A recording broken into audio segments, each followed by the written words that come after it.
ألوذ به إياك يا سندي مولاي يا مولاي مولاي إني ببابك قد بسطت يدي هل لي ألوذ به إياك يا سندي أعوذ بالله من الشيطان الرجيم بسم الله الرحمن الرحيم الحمد لله رب العالمين والصلاة والسلام على أشرف المرسلين سيدنا محمد وعلى آله وأصحابه أجمعين Assalamu alaikum wa rahmatullahi wa barakatuh. Today we are going to discuss three beautiful ayats from the fourth parah, inshallah. Of course, all the ayats are absolutely beautiful because each one of them is such a precious pearl. But as you know, some of the pearls sometimes may be even more appealing. So that's the case. Both ayats all the ayats from Surah Ali Imran. Let's start with ayah 97. Pilgrimage to the house of Allah is a duty owed to Allah upon the people who can afford a way to it. Every kind of worship is gratitude to Allah in return for the bounties He has bestowed upon us. It is our practical response to them. Thus, Hajj to the house of Allah is an expression of gratitude to Allah in return for both the health and the property He has bestowed on us. Therefore, the person who intends to perform Hajj says, I intend to perform Hajj for the sake of Allah. Conveying this idea, the Qur'an says, وَلِلَّهِ عَلَى النَّاسِ, a duty upon the people owed to Allah. The Arabic word li in the expression lillahi denotes deserving or having a right, meaning Allah truly deserves this. The preposition ala in the expression of ala nasi, upon the people, states an obligation that people have. Additionally, the definite article al in the expression an-nasi, the people, points to certain people and not everyone, thus referring to those who can afford a way to it. That is, pilgrimage to the Kaaba is a duty upon the people. Who are those people? They are those who have enough security of travel and an amount of provision that will suffice for them behind. Furthermore, the use of upon here reminds us of the following point. There is more hardship in the ibadat of Hajj than performing the daily prayers and observing the fast. In addition to the hardships of travel, the Hujjaj spend a large amount of money. Besides, they leave their work, countries, and families behind them for a time. Thus, by using the preposition upon, the Quran refers to all these hardships and indicates the weight and value of Hajj among all other acts of worship. May Allah subhanahu wa ta'ala enable us for resuming of performance of Hajj and Umrah in the nearest time and grant each one of us this blessed opportunity to visit Masjidul Haram and Masjidul Nabawi.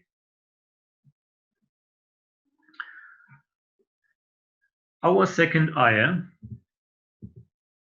of the day, second and third actually, and what we can learn from them is absolutely magnificent. Ayats 133 and 134.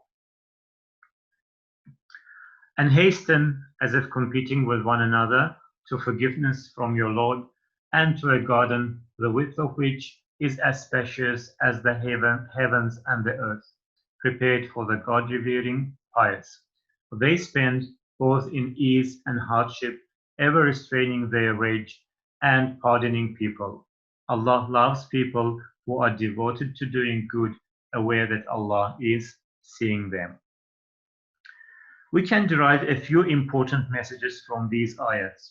Firstly, the ayah shows us some of the cornerstones of the laudable akhlaq, So it says, hasten in the manner that as if you compete with one another, so that you may achieve Allah's forgiveness and be blessed with Jannah.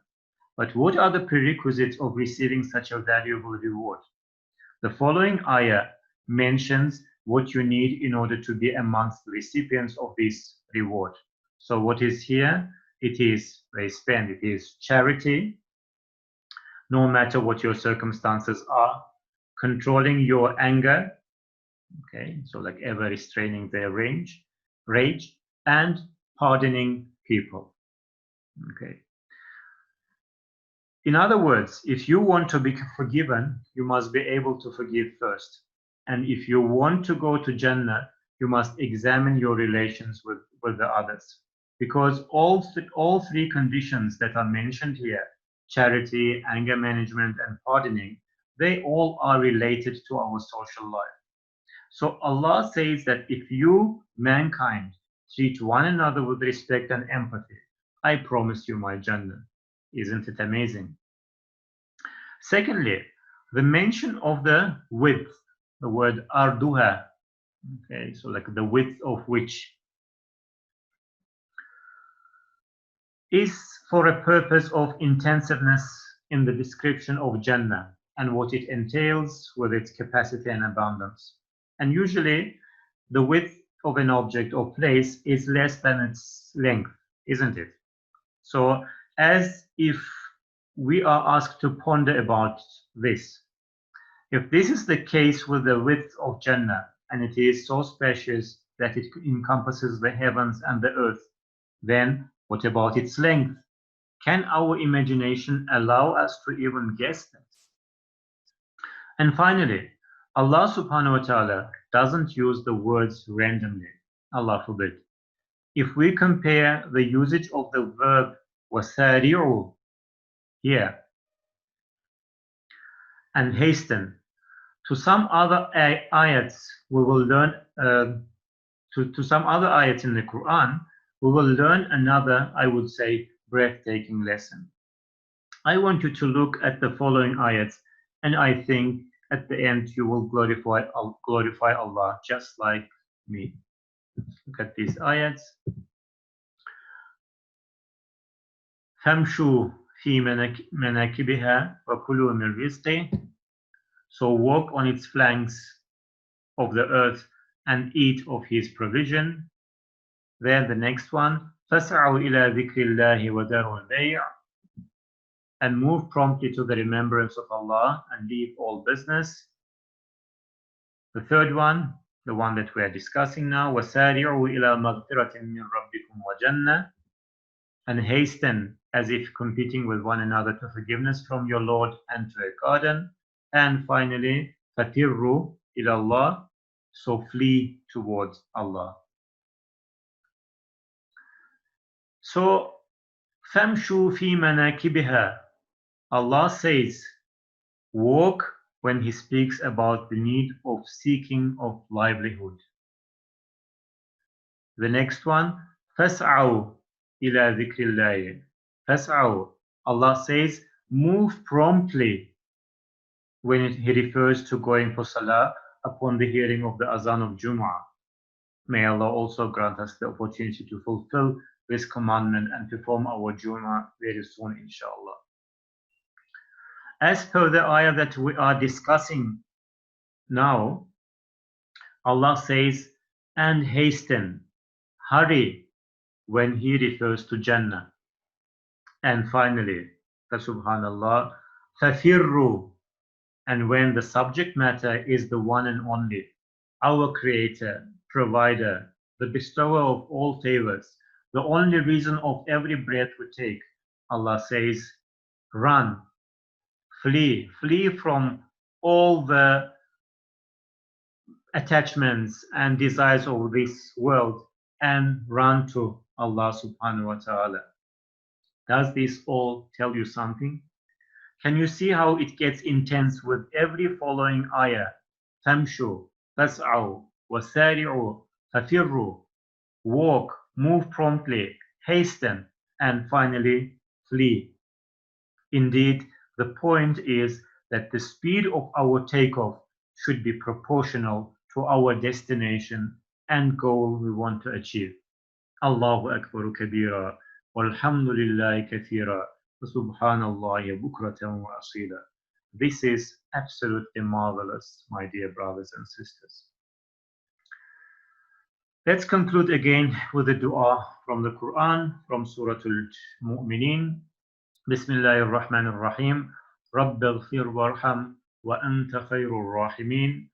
My Lord, forgive and have mercy, and you are the best of the merciful. Since we know that with the first third of Ramadan embodies Rahmah, the mercy, and the second third Maghfirah, forgiveness, then it will be a powerful dua to be recited throughout this Mubarak month. Inshallah, may Allah subhanahu wa ta'ala shower His endless Rahmah and Maghfirah on all of us. Ameen. Walhamdulillahi Rabbil Alameen. وصلى الله على سيدنا محمد وعلى آله وأصحابه أجمعين. السلام عليكم ورحمة الله وبركاته.